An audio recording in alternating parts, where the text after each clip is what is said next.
Hello students, how are you? Welcome back Mehta school digital classes. पिछले lecture के अंदर हमने एनर्जी वाला टॉपिक स्टार्ट कर दिया था, जो तुम्हारा 11 चैप्टर है, कार्य और ऊर्जा। तो कार्य तो खत्म कर दिया था, कार्य का पोर्शन।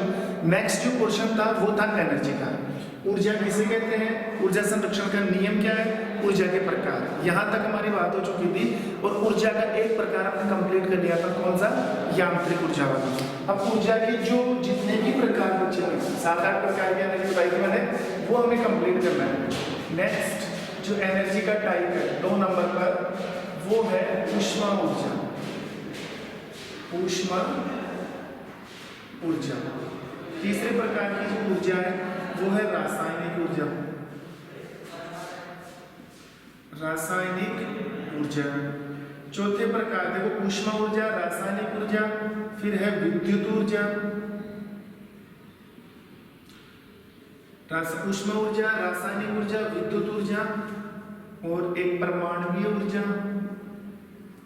परमाणुवीय ऊर्जा, इसको नाभिकीय ऊर्जा भी बोलते हैं। एक ज्वारीय ऊर्जा,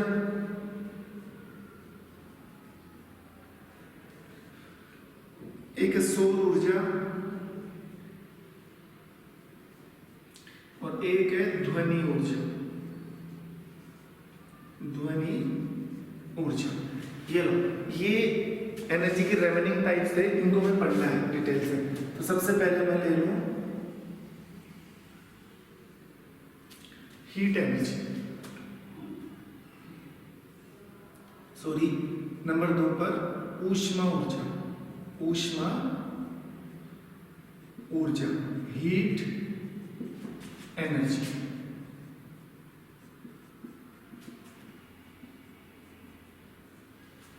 देखो, ऊष्मा ऊर्जा का मतलब है हीट। आप जानते हो ऊष्मा किसे कहते हैं कि गर्म चीजों से, यानी कि जो भी गर्म वस्तुएं होती है, जिनका भी तापमान बहुत ज्यादा होता है, ठीक है, बहुत ज्यादा टेम्परेचर के साथ जलने वाली वस्तुओं से जो एनर्जी निकलती है ना, उसे ऊष्मा ऊर्जा कहते हैं। तो इसकी सटीक डेफिनेशन बन सकती है कि गर्म वस्तुओं से प्राप्त होने वाली ऊर्जा, गर्म वस्तुओं से प्राप्त होने वाली ऊर्जा को ऊष्मा ऊर्जा कहा जाता है। परिभाषा क्या होगी? गर्म वस्तुओं से, गर्म वस्तुओं से प्राप्त होने वाली, गर्म वस्तुओं से प्राप्त होने वाली ऊर्जा को ऊष्मा ऊर्जा कहते हैं। गर्म वस्तु से प्राप्त होने वाली ऊर्जा को ऊष्मा ऊर्जा कहते हैं। ठीक है, जैसे एग्जांपल के तौर पे मैं बात कर रहा हूं, जैसे गर्म कोयला, गरम कोयला, जलती लकड़ी, जलती लकड़ी। जैसे गर्म कोयला, अब गर्म कोयले से जो एनर्जी निकल रही है, काफी हीट लेके निकल रही है, तो उसको ऊष्मा ऊर्जा बोलते हैं, हीट एनर्जी बोलते हैं। जलती हुई लकड़ी, उसमें से भी क्या है, टेम्परेचर बहुत ज्यादा आ रहा है, तो फिर जो जितनी भी गर्म वस्तुएं आपको दिखती है, जितनी भी गर्म वस्तुएं दिखती है, उनसे निकलने वाली ऊर्जा को बोला जाता है ऊष्मा ऊर्जा। और इस ऊष्मा ऊर्जा को आप कई प्रकार के कार्यों में रूपांतरित कर सकते हैं। जैसे गर्म कोयला है, गर्म कोयले से जो ऊष्मा ऊर्जा निकल रही है, उसे हम विभिन्न प्रकार के कार्यों में चेंज कर सकते हैं। जैसे पानी गर्म कर सकते हैं, खाना बना सकते हैं, चाय बना सकते हैं, दूध गर्म कर सकते हैं। इन सभी, तो एनर्जी क्या होती है, एक स्थिति से दूसरी स्थिति में बदलती है। जैसे एक वस्तु की एनर्जी कम होती है, दूसरी वस्तु की एनर्जी बढ़ती है। ठीक है, ये तो हमने बात कर ली थी इससे पहले वाले वीडियो में। तो ऊष्मा ऊर्जा का मतलब ये होता है, ऊष्मा ऊर्जा का मतलब अगर किसी कोई गर्म वस्तु है और उससे कोई एनर्जी निकलती है, तो फिर वो ऊष्मा ऊर्जा है। ठीक है, नंबर 3,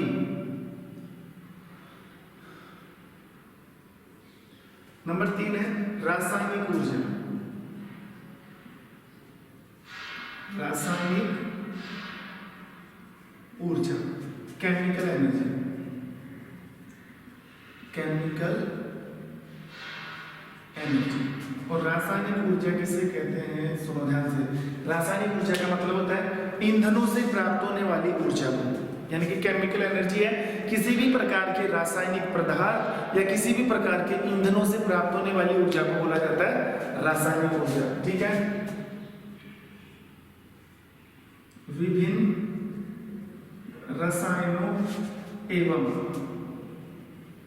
ईंधनों से प्राप्त होने वाली ऊर्जा।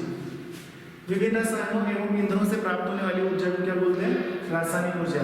रसायनों का मतलब है कोई भी केमिकल हो, अगर कोई भी हम केमिकल की बात करें और उस केमिकल के रिलीज होने से कोई एनर्जी निकल रही है तो रासायनिक ऊर्जा है।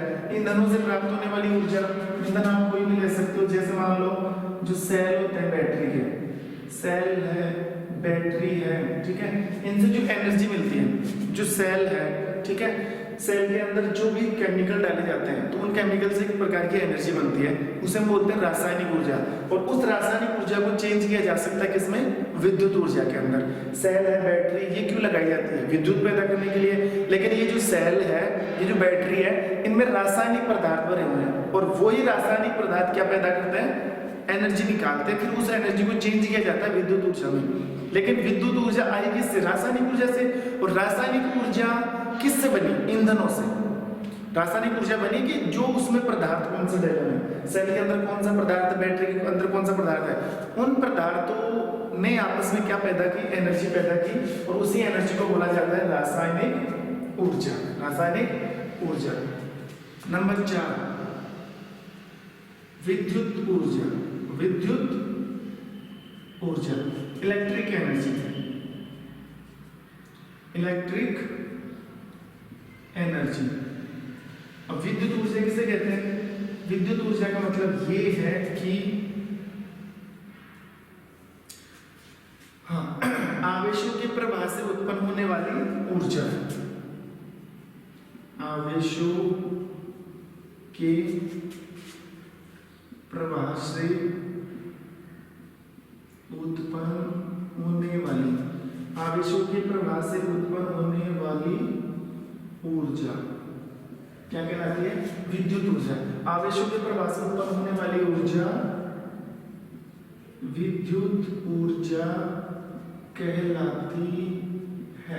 देखो कैसे, कहने का मतलब ये है कि विद्युत ऊर्जा, विद्युत ऊर्जा का मतलब होता है करंट। किसी वायर के अंदर करंट होता है ना, जैसे मान लो ये कोई वायर है, समझना ध्यान से, ये कोई वायर है, एक मिनट,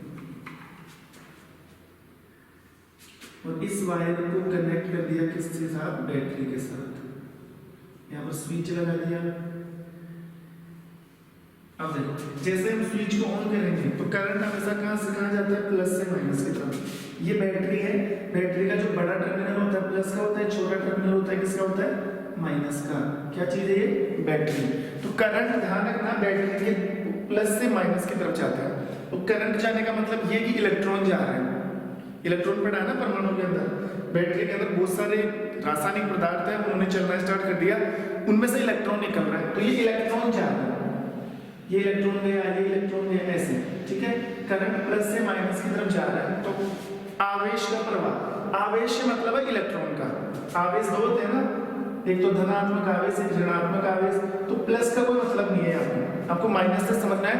माइनस का मतलब है इलेक्ट्रॉन। अगर इलेक्ट्रॉन चलने लग जाएगा, मान लो आपने स्विच ऑन कर दिया तो फिर इलेक्ट्रॉन यहाँ आके रुक जाएंगे, फिर आगे गैप लग गया ना, इसमें इलेक्ट्रॉन नहीं आ रहे, तो गैप लगने का मतलब है कि इलेक्ट्रॉनों का रास्ता बंद हो गया, इलेक्ट्रॉन आगे पास कैसे होंगे? प्रवाह रुक गया। प्रवाह का मतलब है इलेक्ट्रॉन बह रहे हैं, तो बीच में गैप लग गया, अब इलेक्ट्रॉनों को माध्यम नहीं मिल रहा, तो प्रवाह रुक गया, इसका मतलब करंट नहीं आ रहा। जैसे स्विच ऑन करोगे सारा परिपथ आपस में जुड़ जाता है और इलेक्ट्रॉनों को चलने के लिए रास्ता मिल जाता है। जैसे ही इलेक्ट्रॉन चलने लग जाते हैं, इलेक्ट्रॉन मतलब आवेश, आवेश का मतलब प्रवाह, इलेक्ट्रॉन बहने लग जाते हैं, तो फिर एक करंट पैदा हो जाता है, और उस करंट को किसी भी रूप में काम में ले सकते हैं। उसी करंट को हम जानते हैं किस नाम से? विद्युत ऊर्जा। उस एनर्जी को आप किसी भी चीज में काम में ले लो, बल्ब जलाने में, हीटर चलाने के अंदर, माइक्रोवेव चलाने के अंदर, रेफ्रिजरेटर, किसी भी तरीके से हम उसको काम में ले सकते हैं। उसको बोला जाता है इलेक्ट्रिक एनर्जी या विद्युत ऊर्जा, ठीक है। तो ऊष्मा ऊर्जा कंप्लीट, रासायनिक ऊर्जा कंप्लीट, विद्युत ऊर्जा कंप्लीट। 4 प्रकार की एनर्जी और बच रही है: परमाणु ऊर्जा, ज्वाला ऊर्जा, सौर ऊर्जा और ध्वनि ऊर्जा।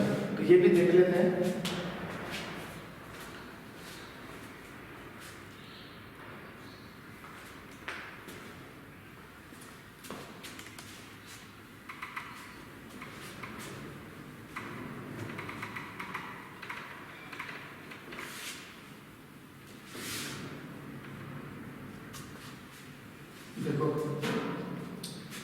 विद्युत ऊर्जा के बाद में नंबर 5 परमाणुीय ऊर्जा।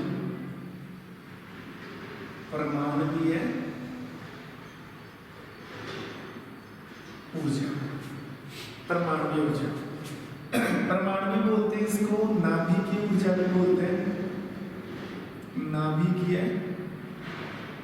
ऊर्जा। एटॉमिक एनर्जी या फिर न्यूक्लियर एनर्जी, एटॉमिक एनर्जी या फिर इसको क्या बोल सकते हैं, nuclear energy. Atomic energy, nuclear energy.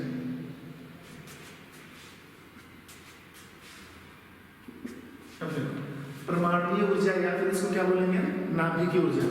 ये कौन सी एनर्जी होती है, पहले समझो इसका मतलब। एनर्जी का नाम क्या है, परमाणुीय ऊर्जा या फिर नाभिकीय ऊर्जा। नाभिक मतलब परमाणु के बीचों बीच में क्या होता है, नाभिक होता है, और नाभिक के अंदर क्या होता है, प्रोटॉन। अब सोचो अगर उन प्रोटॉनों की टक्कर करवाई जाए, प्रोटॉनों की क्या करवाई जाए, टक्कर करवाई जाए, तो बहुत सारे प्रोटॉनों की जब आपस में टक्कर हो तो उस टक्कर के दौरान एनर्जी निकलती है, और उस एनर्जी को काम में लिया जाता है विद्युत बनाने के लिए। और अगर विद्युत बन जाती है तो फिर उस विद्युत ऊर्जा को हम कई प्रकार की एनर्जी में उसका बदलाव कर सकते हैं। यहाँ पर जो एनर्जी है, जो एटॉमिक एनर्जी है, जो न्यूक्लियर शब्द आ रहा है ना, नाभिक, तो नाभिक के अंदर एक चार्ज होता है प्रोटॉन, उनकी टक्कर करवानी है। तो एटम की टक्कर हम ऐसे बाहर खुले में तो करवा ही नहीं सकते, उनके लिए नाभिकीय रिएक्टर बनाए जाते हैं। रिएक्टर का मतलब होता है नाभिकीय भट्टी, वहां पर एटम की क्या करवाई जाती है, टक्कर। और ये सारा काम अंडरग्राउंड होता है, नीचे पृथ्वी के अंदर ये सारा काम होता है। जैसे मान लो एक नाभिकीय रिएक्टर बनाया, नाभिकीय रिएक्टर, नाभिकीय रिएक्टर कहां पर, नाभिकीय रिएक्टर का मतलब है एक जगह स्थित की जहां पर प्रोटॉनों की टक्कर करवानी है। तो ये पृथ्वी के नीचे होता है काम, ये नाभिकीय रिएक्टर है। मान लो ये क्या है, नाभिकीय रिएक्टर। अब ये जो नाभिकीय रिएक्टर ना बिल्कुल अंडरग्राउंड है, ये पृथ्वी के नीचे है, पृथ्वी के नीचे। कहां पर है, पृथ्वी के नीचे। अब ये जो नाभिकीय रिएक्टर है, इनमें प्रोटॉनों की टक्कर हो रही है। यहाँ पर मान लो बहुत सारे प्लस ही प्लस है, प्रोटॉन प्रोटॉन प्रोटॉन, आपस में इनकी क्या हो रही है, टक्कर। तो टक्कर होने से क्या निकलती है, ऊष्मा, टक्कर होने से क्या निकलती है, ऊर्जा। इस ऊर्जा को क्या किया जाता है, स्टोर किया जाता है, और इसको चेंज किया जाता है इलेक्ट्रिसिटी में, इलेक्ट्रिसिटी के अंदर। फिर इस एनर्जी को काम में ले लो, इस एनर्जी को चाहे जितना काम में ले सकते हैं। तो इसकी डेफिनेशन क्या बनेगी, इसकी डेफिनेशन बनेगी परमाणु के नाभिकों का मतलब प्रोटॉनों, परमाणु के नाभिकों के मध्य, परमाणु के नाभिकों के मध्य होने वाली टक्कर से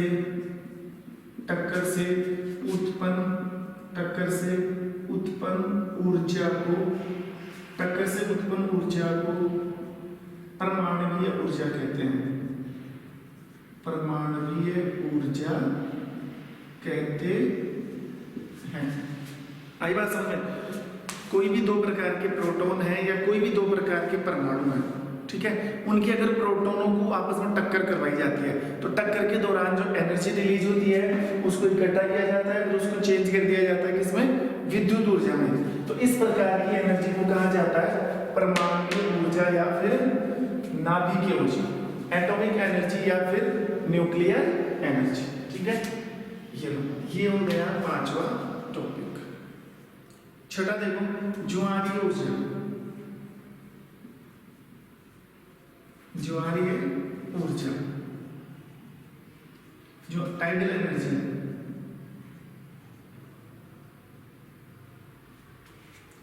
टाइडल एनर्जी।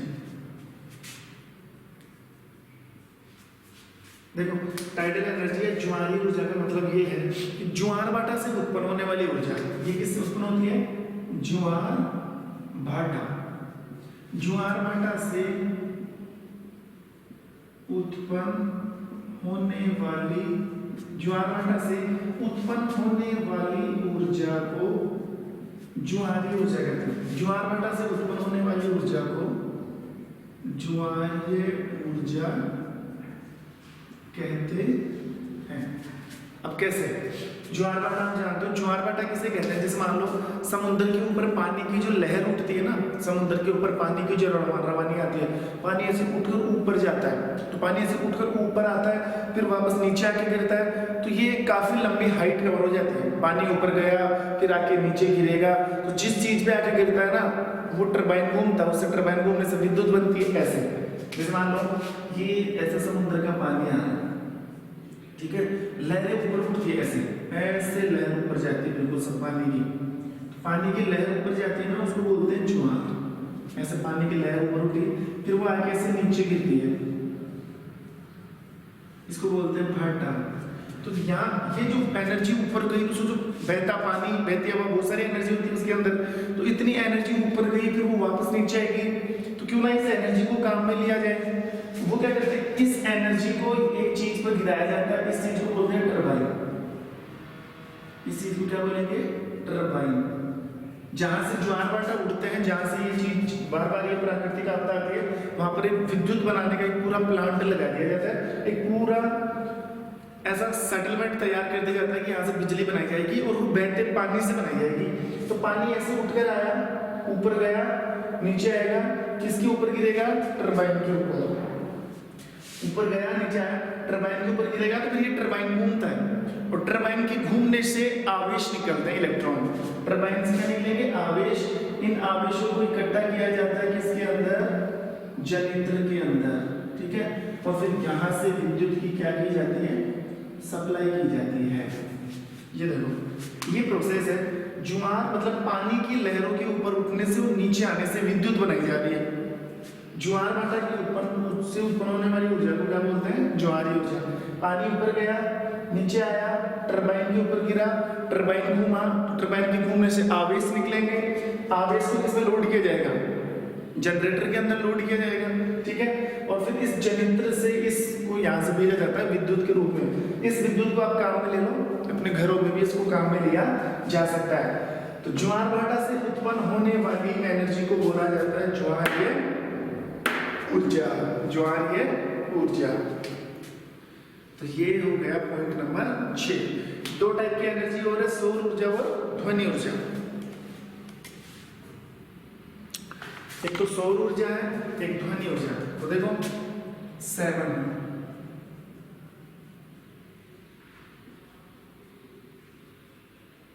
सौर ऊर्जा। सौर ऊर्जा का मतलब है सूर्य से आने वाली ऊर्जा। सौर ऊर्जा का मतलब सूर्य से आने वाली ऊर्जा। तो जो सनलाइट नीचे आ रही है, तो क्या हम उस सूर्य से आने वाली ऊर्जा को काम में ले सकते हैं क्या? जी हाँ, बिल्कुल हम उस एनर्जी को काम में ले सकते हैं। और कौन सी एनर्जी के रूप में काम में ले सकते हो? उस एनर्जी को हम काम में ले सकते हैं विद्युत ऊर्जा के रूप में। अब कैसे काम में लिया जाता है? देखो, सौर ऊर्जा को काम में लेने के लिए हमें एक उपकरण की जरूरत पड़ती है।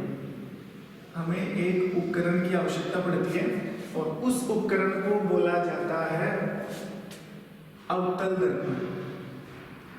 अवतल दर्पण, ठीक है। अवतल दर्पण आप 10th क्लास में पढ़ोगे। अवतल दर्पण, दर्पण जानते हो? दर्पण, कांच जिसके अंदर हम मुंह देखते हैं, वो दर्पण होता है। तो दर्पण अगर थोड़ा सा ऐसे घुमा हुआ हो, ऐसा दर्पण हो ना, ऐसे थोड़ा सा दर्पण को ऐसे अगर हम ऐसे घुमा दें, इस दर्पण के ऊपर अगर सूर्य का प्रकाश ऐसे गिरे आके, तो जितना भी सूर्य का प्रकाश है, दर्पण क्या करता है? सूर्य के प्रकाश को एक जगह इकट्ठा कर देता है। ऐसे इसके ऊपर सूर्य का प्रकाश गिरा, इधर टकरा, इधर आया, तो यहाँ पर सूर्य का प्रकाश क्या हो गया? इकट्ठा हो गया। सूर्य का प्रकाश इकट्ठा हो गया। तो सोचो, सूर्य का प्रकाश इकट्ठा हो गया। मान लो मेरा हाथ दर्पण है, ठीक है, मेरा हाथ ऐसे, ये अवतल दर्पण की बात कर रहा हूँ। अवतल दर्पण थोड़ा सा मुड़ा हुआ रहता है ऐसे। अब इस पर अगर सूर्य का प्रकाश डाला जाए तो ये मुड़ रहा है ना ऐसे, इधर किरण गिरेगी नीचे आएगी, इधर किरण गिरेगी ऊपर, तो दोनों किरणें जहां पर काटेगी एक दूसरे को, वहां पर सूर्य का प्रकाश क्या हो जाता है? इकट्ठा हो जाता है।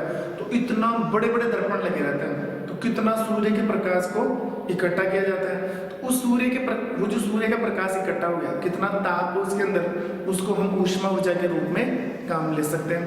इसके अलावा जो सौर ऊर्जा का उपयोग किया जाता है, सौर ऊर्जा आपने देखा होगा, सौर ऊर्जा का उपयोग हम ये लाइट के रूप में भी करते हैं। ऐसे सोलर पैनल लगे होते हैं जो लाइट लगाते हैं ना, ऐसे ऐसे बड़े बड़े पोल, उसके ऊपर ऐसे सोलर पैनल लगे होते हैं जिसके अंदर छोटे छोटे ये सेल लगे होते हैं। तो सूर्य का प्रकाश जब इनके ऊपर गिरता है तो ये सोलर पैनल क्या कर लेते हैं, सूर्य के प्रकाश को अवशोषित कर लेते हैं। अवशोषित करके उससे हीट निकलती है और उस ऊष्मा ऊर्जा से आवेश चलने लग जाते हैं, जिससे ये सेल काम करते हैं और ये लाइट जलने लग जाती है। तो ये सौर ऊर्जा को काम में लिया जाता है। मतलब सूर्य से आने वाली ऊर्जा को हम ऊष्मा ऊर्जा के तौर पर काम में ले सकते हैं, सूर्य से आने वाली ऊर्जा को हम विद्युत ऊर्जा के रूप में काम में ले सकते हैं, और सौर ऊर्जा से कई प्रकार के सोलर प्लांट लगाए जाते हैं और उस एनर्जी को काम में लिया जाता है, रोशनी के रूप में, ट्यूबवेल चलाने के रूप में, बहुत सारे वगैरह वगैरह काम हम ले सकते हैं। तो सौर ऊर्जा बहुत काम की चीज है और कभी खर्च भी नहीं होती। जितनी आप सौर ऊर्जा को यूज करोगे उतना ही ज्यादा फायदा होगा, क्योंकि सूर्य का प्रकाश कभी भी खत्म नहीं हो सकता। कंप्लीट सौर ऊर्जा। फाइनल जो लास्ट टॉपिक है वो है ध्वनि ऊर्जा। कौन सा है? ध्वनि ऊर्जा। ध्वनि आप जानते हो, किसी भी ध्वनि यंत्र से निकलने वाली एनर्जी ध्वनि ऊर्जा होती है। जैसे मैं बोल रहा हूँ, मेरे अंदर से जो साउंड आ रही है वो भी तो ध्वनि ऊर्जा है। आप ढोलक बजाते हो, ढोलक से जो एनर्जी निकलती है वो भी ध्वनि ऊर्जा है। डीजे बजता है, साउंड बजते हैं, उनसे निकलने वाली ऊर्जा कौन सी होती है? ध्वनि ऊर्जा। तो ध्वनि ऊर्जा की परिभाषा क्या लिखोगे? ध्वनि उपकरणों से निकलने वाली ऊर्जा को ध्वनि ऊर्जा कहते हैं। जैसे ढोलक की ऊर्जा, ठीक है, जैसे रेडियो की ऊर्जा, रेडियो चलता है ना, तो रेडियो से भी ध्वनि निकल रही है, लेकिन रेडियो के पास पहले विद्युत ऊर्जा आई है, फिर रेडियो चला है। साउंड के पास पहले विद्युत ऊर्जा है, फिर रेडियो। फिलहाल आप इतना याद रखो कि ध्वनि उपकरणों से निकलने वाली ऊर्जा को क्या बोलते हैं? ध्वनि ऊर्जा कहते हैं। ठीक है, ये एनर्जी का टॉपिक तो मैंने पूरा करवा दिया है। वैसे कुल मिलाकर अगर बात की जाए तो ये चैप्टर आपका क्या हो चुका है? Complete chapter according to syllabus of कोविड-19, that is the complete topic of energy. ये वाला टॉपिक तो क्या हो चुका है? कंप्लीट हो चुका है। फिर भी इस चैप्टर के अंदर मैं नहीं चाहता कि इतनी जल्दी चैप्टर पूरा हो। कोई मेन चीज अगर रह जाती है, हालांकि सिलेबस में नहीं भी हो तो भी मैं पढ़ाऊंगा उसको, इंपॉर्टेंट चीज। और अभी तक तो हमें न्यूमेरिकल करना है इसके ऊपर, तो इसकी एक क्लास और होगी और उस एक क्लास में इसके बच्चे कुछ टॉपिक, हालांकि वो नहीं है लेकिन फिर भी जो इंपॉर्टेंट हो, और न्यूमेरिकल, वो हम नेक्स्ट क्लास में क्लियर करेंगे। तब तक के लिए thank you, have a nice day.